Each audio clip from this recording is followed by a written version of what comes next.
Greetings, my name is Louise Dente and I welcome you to yet another edition of Cultural Caravan. On this edition is a special as we celebrate the 100th anniversary of the successful Black Baseball League, also known as the Negro National League. We're joined by Mr. Philip Ross. He is a member of the Negro League Committee of the Society for American Baseball Research. He's also a retired educator, as well focusing on Negro Leagues. Welcome to the Cultural Caravan. Thank you. Pleasure to be here. Great. Well, we were so excited because, as you know, many people across America and across the world enjoy the sport of baseball, but not too much is known about the fact of baseball, particularly amongst African Americans. First of all, let's talk about yourself. When did you start your interest in baseball? I went to my first game when I was 3 years old. We had a little TV at home and I saw a few games and Daddy says, would you like to go to a game? And I said, yeah, I'd love to. And we went. He said I lasted till about the fifth inning when I got a little antsy and we had to come home. But by the time I was 6, 7 years old, I could handle a whole game. And my dad and I had a couple of uncles that were wonderful about it and just always played it. I mean, 4 years old, I remember playing out in the park with the family. Mm-hmm. So it was always part of my life. Now, at some point, you began, at what point did you start to really look at African Americans in the sport? Well, I remember watching Jackie Robinson play at Ebbets Field. I remember seeing Willie Mays at the Polo Grounds. And living in New York, there wasn't much segregation. There was, but not that I would see to a tremendous extent. But as I got a little bit older and learned a little more, kept my ears open and knew that there had been segregation, there still was. And then I think the thing that really sparked me was Satchel Paige's autobiography in 1962. When I read that and I said, my goodness, there's a whole world out there. And that really lit me up. That lit me up, and then there was just more to come. Now, they say in 1885, the first African American professional team was founded here in New York, in Babylon, New York, known as the Cuban Giants. Tell us about that team. It's kind of interesting because the people that worked at the Argyle Hotel out in Babylon, the fellows who worked there, the porters, and they played baseball on their break. And some of the patrons of the hotel would go out and watch them play. And I don't remember the gentleman's name, but got the idea, wonder, could we charge admission? And he went out and picked up a couple of other waiters, busboys and such from Philadelphia, and brought them in and said to the guys, don't let them know you're black. Speak gibberish, make them think you're Spanish. We'll call you the Cuban Giants. And I guess it fooled enough people because they played and they got to be known fairly widely. And they were imitated, so they became the original Cuban Giants. There was another Cuban Giants. That's really what got things going for the most part. The earliest game that we've recognized was in 1859 here in Jamaica. And so the game goes back. I mean, blacks were going to play. They were going to play baseball. Tell us about the impact of racism, segregation on the development of the teams at that time. On the development of the teams, probably not that big because blacks were going to play baseball. They were going to play. Question was how and where, and how do they deal with the problems that came up. Money was always a problem. Of course, violence was a problem. But just as in the movie that's out now, The Green Book, players knew where to go. They knew where to stay, knew the rules of segregation, followed them for the most part, and they played. They were going to play. Somewhere, somehow, they were going to play. It was not as hard as working the cotton fields or working in the steel mills. It was playing baseball. But for those who it was a business, they still needed money. And money was always tight. Black community never had the kind of disposable income white communities had. Not that there was a lot then, but. Now, they say in 1896, the Page Fence Giants Club was established by Bud Fowler, and that the club was considered one of the best at the time, and it also played against such major league teams as the Cincinnati Reds. Tell us about that team. The Page Fence Giants. They were short-lived. They were sponsored by the Page Fence Company, so they became known as the Page Fence Giants. They had Grant Home Run Johnson, who was a absolutely fantastic ball player. They had a very, very strong team, and they traveled Midwest. Midwest baseball was pretty popular amongst blacks, and there were a number of teams, but black teams are always ready to play white teams, and anxious to, because they knew they'd be good. They would, at worst, be equal. And over the next 50 years, always showed up very well. In fact, they were so successful, to get away from Page Fence for a second, they were so successful against major league teams that the commissioner of baseball told the major league teams you couldn't wear your own uniform when you were playing black teams. They had to wear something else. Wow. Because they were that successful. But Page Fence was very successful, not a very long-lived team, just several years, but they were a dynamo while they were there. Now, when we talk about a person who made a major impact in the establishment of these teams, the name Andrew Rube Foster. Who was he? Rube Foster is known as the father of black baseball. He was a great, great pitcher. If you looked at a photograph of him, he was rather stout, but he was great. He was a top pitcher in the early 1900s. He became a great coach for the Chicago American Giants, and he also owned the team, and he was very shrewd. He realized that if there was going to be a success amongst black teams, they needed an organization. They needed a league. They needed a league to play in to compete against the white leagues. And he came up with the first successful league, February 13th, 1920 in Kansas City.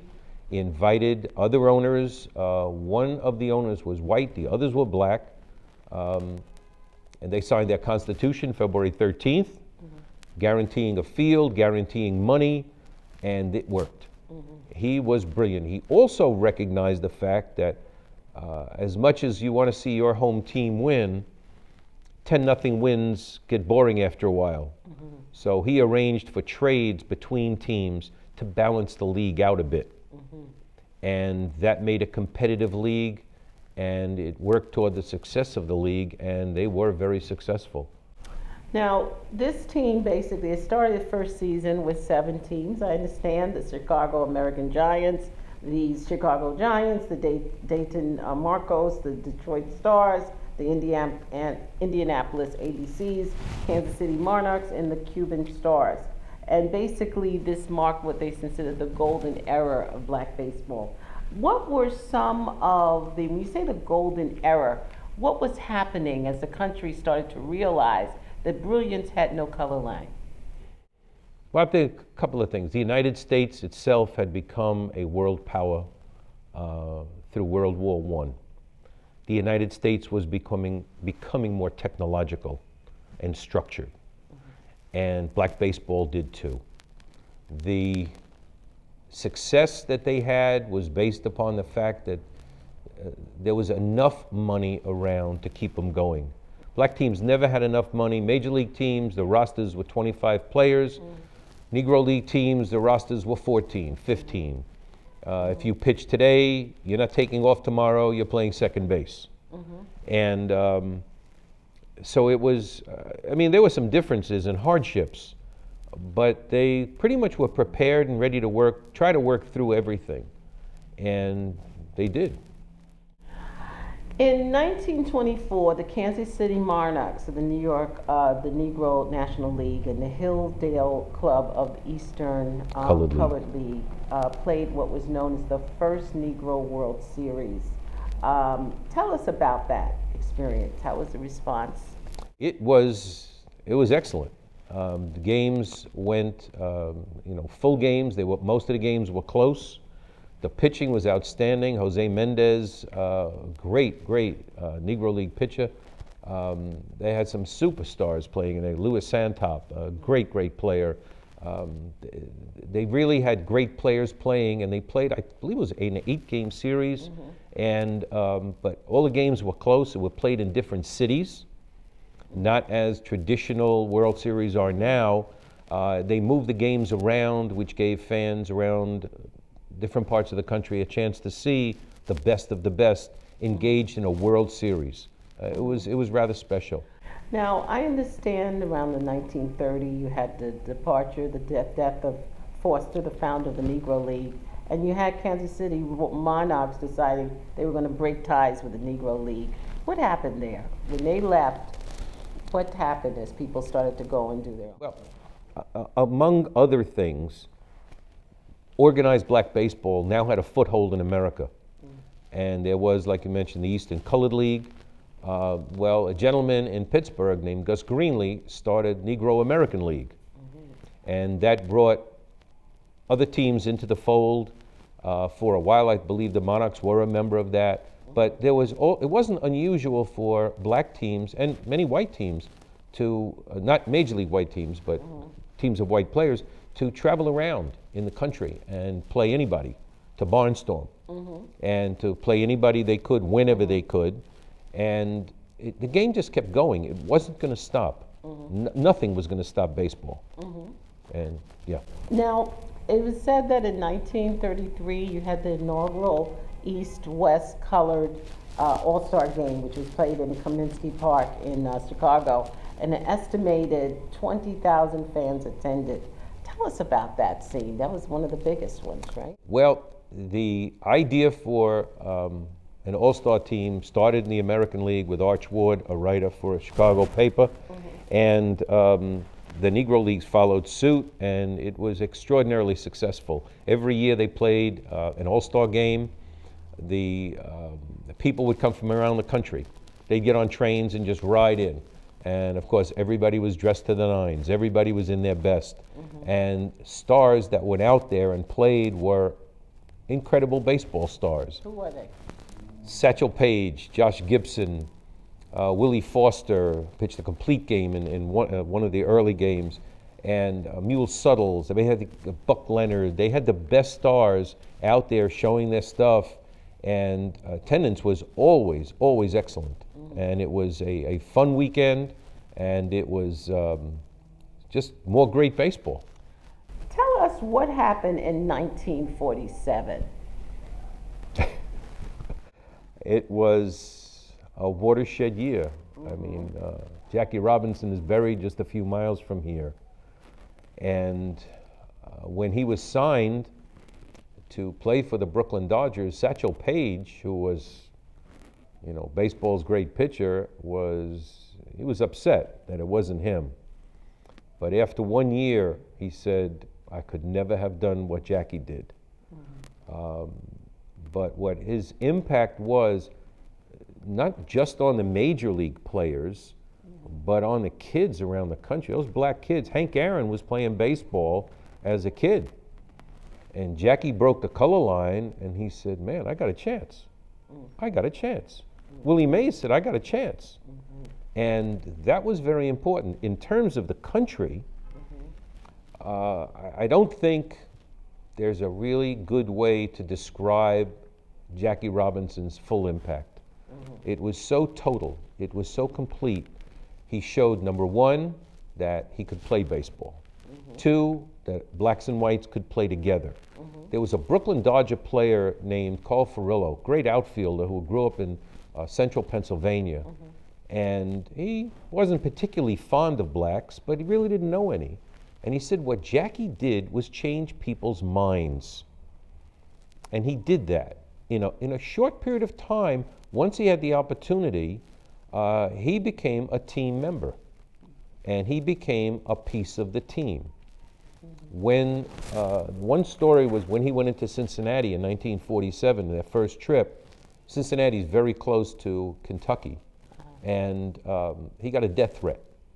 If you take the field, we're going to shoot you. Well, he called up Mr. Rickey, the president of the Dodgers, the man who signed him, and he told Mr. Rickey about the death threat. And Mr. Rickey said, Jack, I didn't sign you to die, I signed you to play baseball.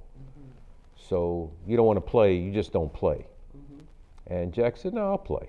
And then he went to his manager, Bert Schotten, showed him the letter, and told him about the conversation with Mr. Rickey. He didn't have to play, but he said, no, I'm playing. And Mr. Schotten said, would you mind if we had a team meeting about this? He said, no, I don't care. They had a team meeting, and at the meeting, they were, Mr. Schotten read the letter of this death threat.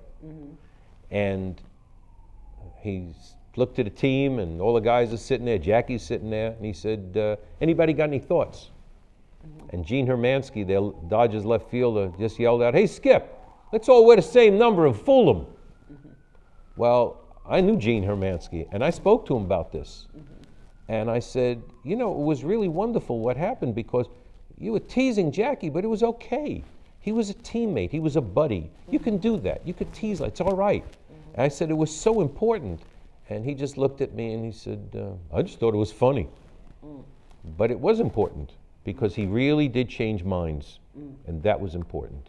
With the inclusion of the great, legendary Jackie Robinson in Major League Baseball, it meant now that more African Americans who followed could now move into Major League and to get some of the opportunities for national acclaim. But what did it do to the Negro Leagues at the same time? It was the end of the Negro Leagues. Not immediately, teams stayed in business, but with white Major League Baseball signing the best black players, if you wanted to see a great black player, you just went out to a Major League game. So a number of Negro League teams went out of business. Several stayed in business for a number of years, and it was tough, but they did what they could. They did what they could. Yeah. Tell us the names of some of the legends that came after Robinson broke the color line between 1947 and 19... Coming into Major League Baseball? Oh my goodness, it's a treasure trove. Larry Doby broke the color line in the American League. Satchel Paige, at the age of 42, became the oldest rookie in Major League Baseball in 1948 when he was signed by the Cleveland Indians, and he helped them to a World Series championship. It was player after player. Willie Mays in 1951 came up with the Giants and helped them to their miracle win in the playoffs against the Dodgers. There was Roy Campanella and Don Newcomb. There was Ernie Banks and, of course, Hank Aaron.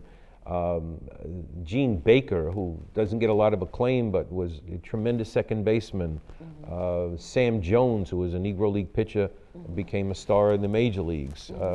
They were just one after another. One of the problems was major league teams did not hire fair numbers. They kept to a quota of just so many blacks on a team, which did exclude a number of players because they weren't going to kick more white players out to put a black on the field. So that was pretty unfair until maybe 1960, even a little bit after. But the foot was in the door and it wasn't coming out. Now, when you said about that, let's talk about pay. How was the pay? Was there a difference in terms of how African American players were paid versus some of the white stars? Yeah, the white players always got more money, except for a few players. Josh Gibson did well, and Satchel Paige did very well. Satchel Paige says, I don't need to get into the white leagues, I make more money than they do. But he was playing for any team. He played primarily for the Kansas City Monarchs, but very often would be loaned out to another team, or if he was off for a while, somebody would sign him and he'd make money. In 1937, he was given, I think, $100,000 to put together a team to win a championship for Trujillo in the Dominican Republic. He always had money. Satchel always had it. He had his big Cadillac, and if there wasn't fishing along the way for him to stop, he'd get to the next game. But other pays, they were lower. They were lower, but like I said before, it was better than working the cotton fields, it was better than steel mills, and some of the players did fairly well. Now, today, as we reflect on the legendary Negro Leaguers, and some may say, well, why is this history important now for people to understand the sacrifices and the ground? Tell us why the Negro League, the preservation, the efforts to preserve the history, and why it's important that future generations know about these teams. Well, everybody knows about Babe Ruth, and he's baseball history, and I would never suggest not speaking about him or teaching about him or any of the other great stars that preceded him and followed him. These were great players, the Negro Leaguers. They played under hardships, and they played without a lot of the fortune the white players had, but they stayed at it. And if not for Jackie Robinson, we wouldn't have Robinson Cano. We might not have had Willie Randolph, but without Satchel Paige, we might not have had Jackie Robinson. So they really kept doing it, kept it up, and exclusive of the fact that they changed America, they changed baseball. And in my opinion, just made it better. I mean, now when you go out and watch a game, and I do this anytime I go to a game, I look at all the different ethnicities that are out there. I say, my goodness, this is what Jackie wanted. That's just what he wanted. Mm-hmm. Well, I must say, baseball is a unifying force, and particularly in a city like ours, the most diverse city in the world, and the fact that you have every ethnicity there on the field is amazing. And particularly when you think about those sacrifices you said that were made by those early players that endured the hardships of segregation, racism, and Jim Crow, to now be create a mecca for the coming together of the American mosaic, which baseball has become. Well, as you know, most people don't know that you are a poet, and you've done some wonderful poetry on the legendary legends of Negro League baseball. Would you mind sharing one of your poems and tell us what inspired you? Love to. The name of this poem is Remember Us. I was at can I say casino in Las Vegas? Speaking with a young lady talking about the Negro Leagues, and I was thinking about exclusion, that blacks weren't allowed to play in the white leagues. Everything was done to prevent. There was hurdle after hurdle after hurdle. They wouldn't give in. That's where I got the inspiration for this. What is it called? It is called Remember Us. They made the rules. They never gave us a call, but they couldn't stop us from playing baseball. We made up teams with clever names and had great players that played great games. At every turn, they worked to keep us out, but we didn't give in and just sit and pout. Long bus rides didn't deter us. They never broke our spirit. The segregation and the catcalls, yeah, we could hear it. Jim Crow was always there trying to lock the door, but we played on and we heard those crowds roar. Now we can look back a little past our prime, and everyone can see how keeping us out was just a colossal waste of time. Just keep in mind what we did on the field. We never gave in, we never did yield. So when you go to the ballpark, by car or by bus, have a good time watching today's players. But take a moment and please remember us. Thank you. That was icing on the cake. Well, Thank you. I must say, on behalf of Cultural Caravan, we want to salute your work, your wonderful vest. We do a close-up of wonderful vest saluting the legends of baseball. But we want to salute your work, Philip Ross, because it's important that we celebrate those who came before us and those who laid the foundation for the future.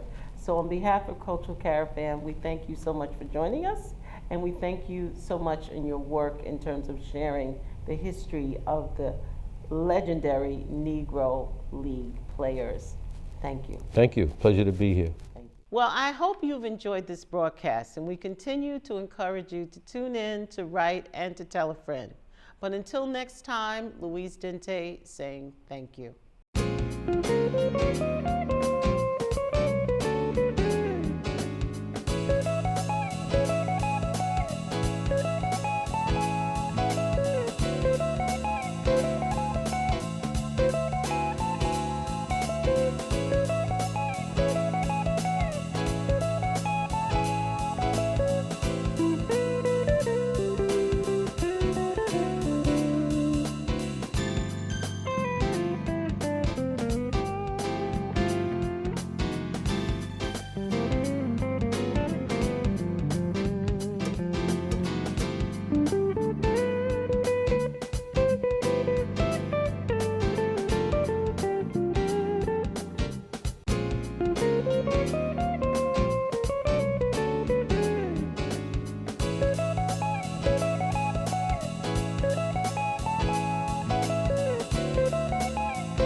If you would like to support these broadcasts, we encourage you to send contributions to P.O. Box 300851, Jamaica, New York 11430. Thank you.